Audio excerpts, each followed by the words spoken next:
ABN Marathi news मध्ये आपल्या सर्वांचं स्वागत आहे। ताज्या बातम्यांसाठी एबीएन मराठी न्यूजला सबस्क्राइब। समस्त सोलापूरकरांना तुमच्या माध्यमातून विनंती करतो की उद्या 15 तारखेला रविवारी प्रतिवर्षाप्रमाणे यंदाच्या वर्षी सुद्धा लोकमंगल फाउंडेशनच्या वतीने विवाह सोहळ्याचे आयोजन केले आहे।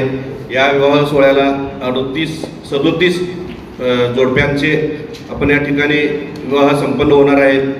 लोकमंगल फाउंडेशनच्या वतीनं हा 43वा विवाह सोहळा असून जवळपास आपण तुम्हाला सर्वांनाच माहीत आहे, आपण सर्व वधूवरांची, त्यांच्या आप्त सहकाऱ्यांची, पाहुणेरावळ्यांची सगळ्यांची जेवणाची व्यवस्था करतो।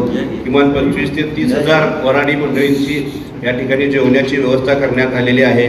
सर्व वधूवरांना रुखवत दिलं जातं, त्यांना नवीन कपडे दिले जातात आणि बरंच काही आपल्या सामुदायिक म्हणजे फाउंडेशनच्या वतीनं जे काही व्यवस्था या ठिकाणी होतच असते, ही सर्व व्यवस्था उद्या आपण स्वतः यावं आणि पाहावं आणि जास्तीत जास्त आपल्या माध्यमातून समाजापर्यंत हा विवाह सोहळा कसा पोचावा आणि समाजामध्ये एक प्रकारे जो अनावश्यक खर्च असतो किंवा आपल्या डोक्यात काय की अनेक गोरगरीब लोक कर्ज करून विवाह सोहळे करत असतात, तसं न होता की सामुदायिक विवाह सोहळ्याची ही जी चळवळ आहे या चळवळीला बळ मिळावं यासाठी आपल्या माध्यमातून हा विवाह सोहळा समाज माध्यमापर्यंत पोचावा अशी मी विनंती करतो।